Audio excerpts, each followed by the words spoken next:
Hello friends, once again welcome to my YouTube channel लोयते import and exports. मैं आपका दोस्त Vikas Khatri, international business trainer and import export consultant. आज हम जिस टॉपिक के बारे में डिस्कस करने वाले हैं, बड़ा इंपॉर्टेंट टॉपिक है और काफ़ी फ़ायदेमंद होने वाला है आप लोगों के लिए।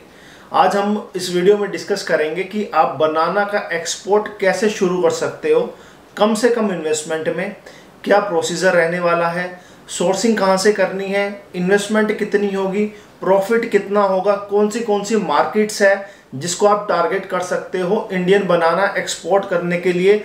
साथ ही साथ डॉक्यूमेंटेशन आपको क्या क्या चाहिए होगा और उसके अलावा पैकेजिंग जो सबसे ज़रूरी है, किस तरीके की पैकेजिंग की जाए। तो ये सब चीज़ें आज हम इस वीडियो में डिस्कस करने वाले हैं।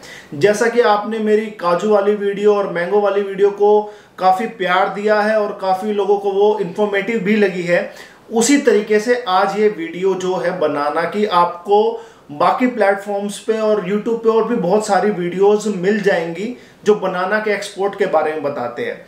बट आज मैं इस वीडियो में A to Z आपको पूरी डिटेल देने वाला हूँ, स्क्रैच से बनाना का एक्सपोर्ट बिजनेस कैसे शुरू किया जा सकता है।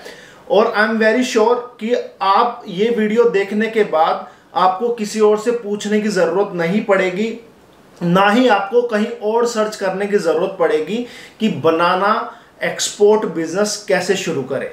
तो सबसे पहले हम बात करते हैं कि अगर आपको बनाना एक्सपोर्ट करना है तो आपको ये पता होना चाहिए कि कौन सी वैरायटीज है इंडिया में जो इंडिया से एक्सपोर्ट होती है। क्योंकि इंडिया में 100 से ज़्यादा बनाना की वैरायटीज है, तो आपको ये पता होना ज़रूरी है कि आपको कौन सी वैरायटी एक्सपोर्ट करनी है। तो हम सबसे पहले बात करते हैं कैवेंडिश G9। ये एक वैरायटी है जो 70% इंडिया से एक्सपोर्ट होती है।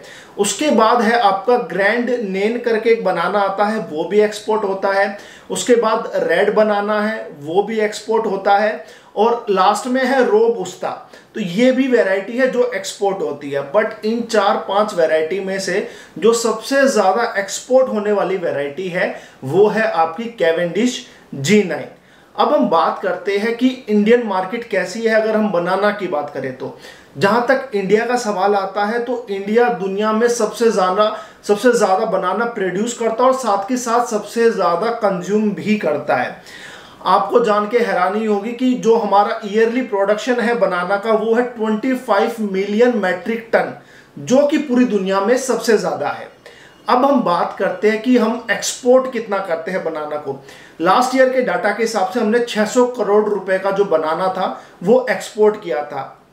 हालांकि ये ज़्यादा नहीं है और ना ही हम टॉप 10 एक्सपोर्टर्स में से आते हैं, क्योंकि हमारा जो एक्सपोर्ट है बनाना का बहुत कम है। नंबर 1 जो कंट्री है जो सबसे ज़्यादा बनाना एक्सपोर्ट करती है वो है इक्वाडोर। वो बहुत छोटी कंट्री है, इतनी बड़ी कंट्री नहीं है, बट सबसे ज़्यादा उन्हीं का एक्सपोर्ट होता है पूरी दुनिया में बनाना। इंडिया के पास स्कोप बहुत है, इसमें बहुत अच्छे तरीके से काम किया जा सकता है अगर अच्छे मैनेजमेंट से काम किया जाए तो। अब हम बात करते हैं कि सोर्सिंग कहाँ से की जाए, जो आपका सबसे पहला स्टेप होना चाहिए। क्योंकि बनाना का बिजनेस शुरू करना है तो आपको ये पता होना चाहिए कि आखिरकार सोर्सिंग कहाँ से की जाए। तो सोर्सिंग के लिए महाराष्ट्र स्टेट है, उसके बाद गुजरात है, कर्नाटका है, तमिलनाडु है, आसाम है। ये कुछ स्टेट ऐसी है जहां पे सबसे ज्यादा बनाना प्रोड्यूस होता है। बट सबसे ज्यादा एक्सपोर्ट होने वाला बनाना है वो है कैवेंडिश, जो कि ज्यादातर महाराष्ट्र और गुजरात में जिसकी सबसे ज्यादा प्रोडक्शन है। और जितने भी बाहर इंपोर्टर बैठे हैं, यूएई में हुए, सऊदी में हुए, वो सबसे ज्यादा डिमांड करते हैं महाराष्ट्र के बनाना की। तो महाराष्ट्र की अगर हम स्पेशली बात करें, जहां से सबसे ज्यादा एक्सपोर्ट होता है बनाना, आप बोल सकते हो कि वो बनाना का हब है एक तरीके से। अगर आपको एक्सपोर्ट बिजनेस शुरू करना है बनाना का तो आपको कौन सी डिस्ट्रिक्ट है वहां पे महाराष्ट्र के अंदर जहां से आप अच्छे से सोर्सिंग कर सकते हो। आप जलगांव जा सकते हो, आप धुले जा सकते हो। तो ये 2 डिस्ट्रिक्ट ऐसी है जहां पे सबसे ज्यादा बनाना की प्रोडक्शन है और वहां से सबसे ज्यादा एक्सपोर्ट भी होता है। तो ये थी हमारी बात सोर्सिंग की, आप कहां से बनाना जो है वो सोर्स कर सकते हो। तो ये तो हमारी बात हुई सोर्सिंग की, आपको सोर्स कहां से करना है। एक बार जब आप फार्म में जाके बनाना सोर्स कर लेते हो, आपके हाथ में बनाना आ जाता है, उसके बाद आपका जो अगला स्टेप है वो क्या रहने वाला है, उसके बाद आपको जाना है बनाना की ट्रीटमेंट के लिए, और उसके बाद होगी आपकी बनाना की पैकेजिंग। तो ट्रीटमेंट से मेरा क्या मतलब है? ट्रीटमेंट से मतलब ये है कि आपको एक्सपोर्ट करने से पहले बनाना को जर्म फ्री करना पड़ेगा, उसमें कोई भी जर्म्स नहीं होने चाहिए, राइट। तो इसकी ट्रीटमेंट के लिए बनाना को 3 स्टेज से गुजरना पड़ता है। पहली स्टेज आती है आपकी क्लोरीन वाटर में। आप बनाना का जो पूरा गुच्छा है, एक हैंड है बनाना का, वो आप क्लोरीन वाटर में डिप कीजिए फॉर 4 to 5 मिनट्स। उसके बाद सेकेंड स्टेज आती है, आप जब एक बार क्लोरीन वाटर में डिप कर देते हो, उसको निकाल के आप सेकेंड टैंक आपका जो आएगा, जो आपकी सेकेंड स्टेज आएगी, आप उसको क्लीन वाटर में उसको डिप कीजिए अगेन फॉर 4 to 5 मिनट्स। उसके बाद जो उसकी जो थर्ड स्टेज आती है, जो थर्ड टैंक में जो आपका बनाना जाएगा, वो हुआ आपका एलम वाटर। तो आपको एलम वाटर के अंदर उसको दोबारा डिप करना है 4 से 5 मिनट के लिए। उसके बाद आपको बनाना को ड्राई करना है। तो ये आपकी जो पूरा प्रोसेस है, ये ट्रीटमेंट का प्रोसेस है, लगभग 15 से 20 मिनट का पूरा प्रोसेस है। तो ये करना जरूरी है अगर आपको बनाना एक्सपोर्ट करना है, to make sure that banana is free of germs, right. इसके बाद जो हमारा अगला स्टेप आता है वो है हमारा पैकेजिंग का।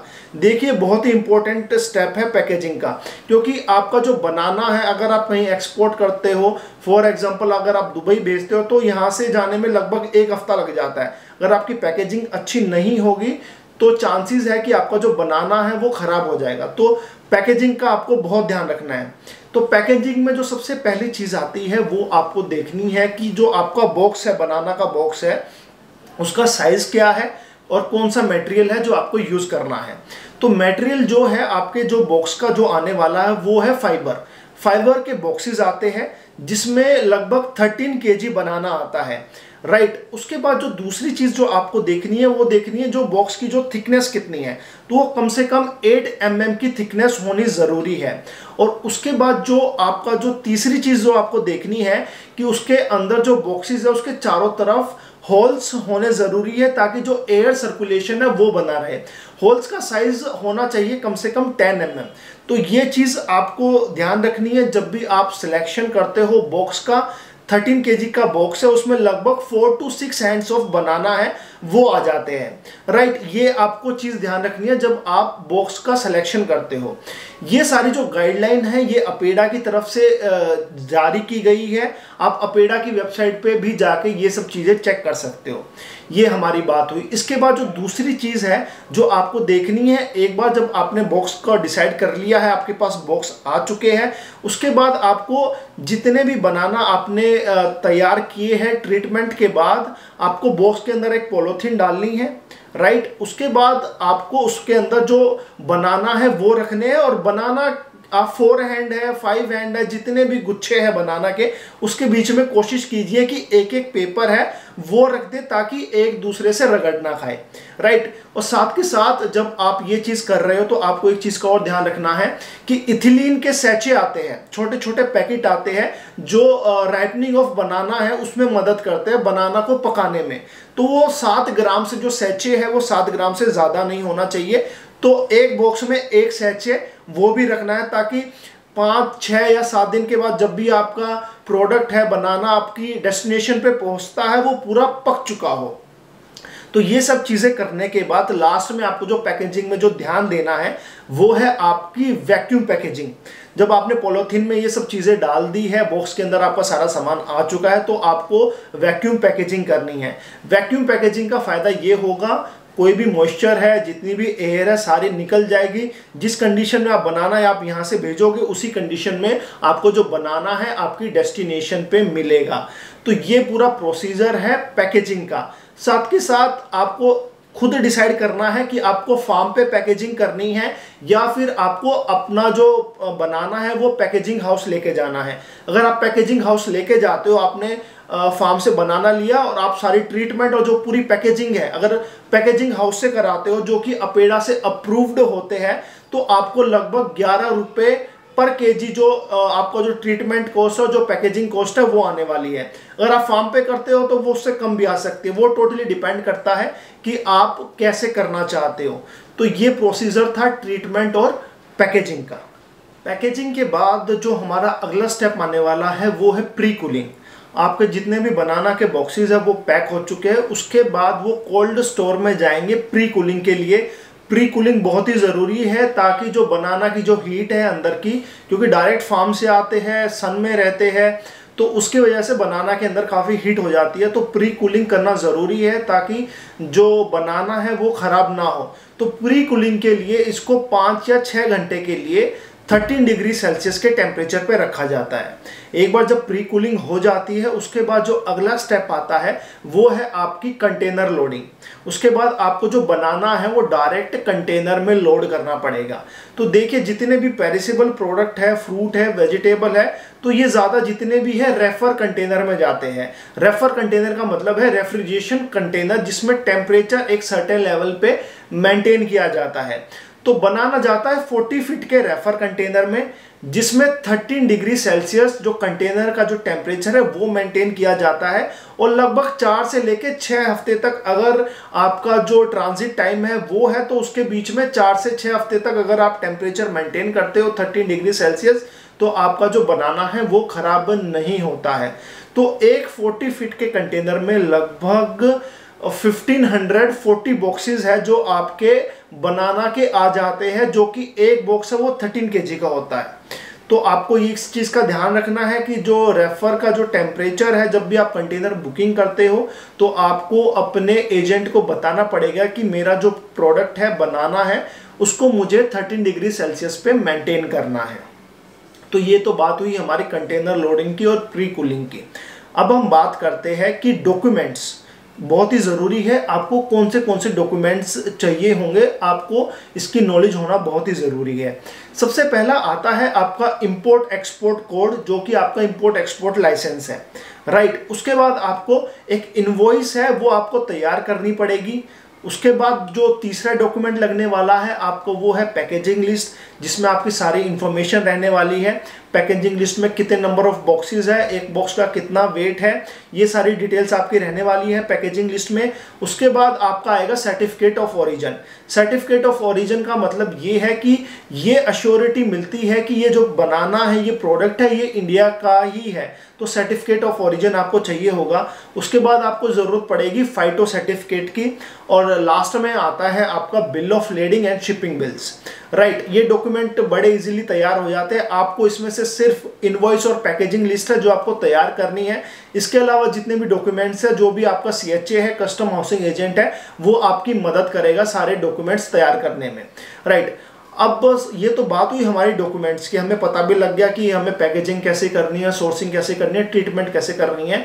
बट अगर जब हमें प्रोडक्ट एक्सपोर्ट करना है तो हमें कौन सी कंट्रीज है, कौन सी मार्केट है जिसको हमें टारगेट करना है। अगर हम इंडिया की बात करें तो इंडिया ज़्यादातर 90% जो बनाना है वो मिडल ईस्ट में एक्सपोर्ट करता है, जैसे कि UAE, Saudi Arabia, Iran, Kuwait, Qatar. ये कुछ कंट्रीज ऐसी है जहाँ पे इंडिया सबसे ज़्यादा जो बनाना है वो एक्सपोर्ट करता है। अगर आप बनाना एक्सपोर्ट बिजनेस में नए हो तो कोशिश कीजिए आप इनमें से किसी कंट्री को टारगेट करें। इससे फ़ायदा ये होगा कि आपको जो बायर है वो इजीली आपको बायर मिल जाएगा। तो आपको मार्केट नॉलेज भी होना ज़रूरी है। अगर आप इनमें से किसी भी कंट्री को टारगेट करते हो तो आपको इजीली बायर मिल जाएगा। अब हम बात करते हैं कि आपकी इन्वेस्टमेंट कितनी लगने वाली है और आपको कितना प्रॉफिट हो सकता है अगर आप एक्सपोर्ट शुरू करते हो बनाना का। देखिए आज की मार्केट के हिसाब से जो पोजीशन है, अभी आपको अगर एक्सपोर्ट क्वालिटी का बनाना खरीदना है, राइट, जिसमें 13 kg आपका वेट रहने वाला है एक बॉक्स का, treatment, packaging, pre cooling plus container loading के साथ जो आपको जो फाइनल प्राइस मिलेगा एक बॉक्स का, वो मिलेगा आपको लगभग 350 to 400 रुपीज़ पर box, depending upon the quality of banana, right. उसके हिसाब से जो आपके पूरे कंटेनर की जो कॉस्ट आ जाती है वो आ जाती है लगभग 6 लाख रुपए। फॉर एग्जाम्पल अगर आपको वही कंटेनर दुबई में भेजना है तो आपको जो शिपिंग चार्जेस आने वाले हैं लगभग 2000 USD लगने वाले हैं, जो कि लगभग आपका बन जाता है 1.5 लाख रुपए के आसपास। ये मैं आपको अप्रोक्स आइडिया बता रहा हूँ। तो आपके जो फाइनल कॉस्ट आ जाती है कंटेनर की वो आ जाती है 7.5 लाख रुपए के आसपास, जब तक आपका कंटेनर दुबई पहुँचता है। अब हम बात करते हैं, अगर आपने दुबई एक्सपोर्ट किया है तो आज की डेट के हिसाब से दुबई में जो एक बॉक्स का जो सेलिंग प्राइस है वो है 30 दिरहम, जो कि बन जाता है लगभग 600 इंडियन रुपीज। इसके हिसाब से जो पूरी कंटेनर की जो सेलिंग प्राइस आती है वो आती है लगभग 9 लाख रुपए। कहने का मतलब ये है, आपकी जो यहाँ पे इन्वेस्टमेंट हुई 7.5 लाख रुपीज और वहां पे जो सेलिंग है वो है लगभग 9 लाख रुपीज। तो एक कंटेनर पे 1 लाख से लेकर 1.5 लाख रुपए तक के बीच का प्रॉफिट आता है। बट आपको एक चीज का ध्यान रखना है, ये प्रॉफिट आपको तभी मिलेगा जब आप डायरेक्ट किसी पार्टी के साथ काम करते हो, या तो आप फिक्स प्राइस पे करो। अगर आप किसी कमीशन एजेंट के साथ काम करते हो तो आपको ध्यान रखना होगा कि उसका जो चार्जेस है उसके कमीशन के वो कम से कम हो। साथ ही साथ आपको ये चीज़ भी कंफर्म करनी पड़ेगी वहाँ पे handling charges, custom clearance charges है और भी जितने बाकी चार्जेस है वो भी जो एजेंट है वो आपसे ही लेने वाला है। तो अगर आप एजेंट के साथ काम करते हो तो प्रॉफिट थोड़ा कम होगा। अगर आप डायरेक्ट पार्टी के साथ काम करते हो तो चांसेस ज़्यादा है कि आपको जितना मुनाफा मैंने बताया है ये सारा मुनाफा आपको मिल सकता है। अब हम बात करते हैं कि गवर्नमेंट कैसे सपोर्ट करती है। गवर्नमेंट इसमें आपको 5% इंसेंटिव्स देती है, साथ ही साथ 0.15% आपको गवर्नमेंट की तरफ से इसमें ड्रॉबैक ड्यूटी भी मिलती है। और देखिए सबसे बड़ा फायदा ये है इस प्रोडक्ट में काम करने का कि आपको राउंड द ईयर जो प्रोडक्ट है अवेलेबल होता है। बनाना आपको 12 के 12 महीने मिलता है एक्सपोर्ट करने के लिए। इसका जो पीक टाइम है वो होता है दिसंबर से लेके मई तक। उस टाइम में जो बनाना का जो प्राइस है पर बॉक्स के हिसाब से वो नीचे आ जाता है। उस टाइम जो आपकी इन्वेस्टमेंट है, जो मैं अभी आपको 7.5 लाख रुपए लगती है, हो सकता है उस टाइम पे ये इन्वेस्टमेंट आपकी 4 या 5 लाख रुपए भी हो सकती है। तो ये मैं था आपका कि आपको कितनी इन्वेस्टमेंट लगने वाली है और साथ के साथ आपको कितना प्रॉफिट होने वाला है। तो मैंने अपनी तरफ से पूरी कोशिश की है कि मैं आपको बिल्कुल स्क्रैच से लेके और पूरे एडवांस लेवल तक ये बता सकूं कि बनाना का एक्सपोर्ट बिजनेस है कैसे करना है और किन किन चीज़ों की आपको ज़रूरत पड़ने वाली है। फिर भी आपको कोई क्वेरी है, कोई डाउट है तो आप मुझे नीचे कमेंट बॉक्स में पूछ सकते हो या फिर आप मुझे व्हाट्सएप पे भी मैसेज कर सकते हो। अगर आप भी अपना एक्सपोर्ट का बिजनेस शुरू करना चाहते हो, अगर आप प्रैक्टिकली सीखना चाहते हो एक्सपोर्ट का बिजनेस कैसे करना है, तो आप मेरे ट्रेनिंग प्रोग्राम ज्वाइन कर सकते हो। ज़्यादा इन्फॉर्मेशन के लिए आप मुझे व्हाट्सएप पे मैसेज भी कर सकते हो। अगर आपको मेरी वीडियोस अच्छी लगती है, कहीं ना कहीं आपको लगता है मेरी वीडियोस इंफॉर्मेटिव है, आपको कुछ सीखने को मिलता है, तो प्लीज़ मेरे चैनल को सब्सक्राइब करें और जो बेल आइकन है उसको दबाना मत भूलिएगा, ताकि आगे आने वाली वीडियो की जो नोटिफिकेशन है वो आप तक पहुंच सके। आपके इस छोटे से सपोर्ट की वजह से मुझे बहुत ज़्यादा मोटिवेशन मिलता है और मैं आपके लिए आगे आने वाले टाइम में ऐसी इंफॉर्मेटिव वीडियोस लाता रहूँगा। आज के लिए बस इतना ही। मैं आपका दोस्त विकास खत्री आपसे अलविदा लेता हूँ। Thank you very much. मुचा ग्रासियस। Let's trade together, thrive together. जय हिंद।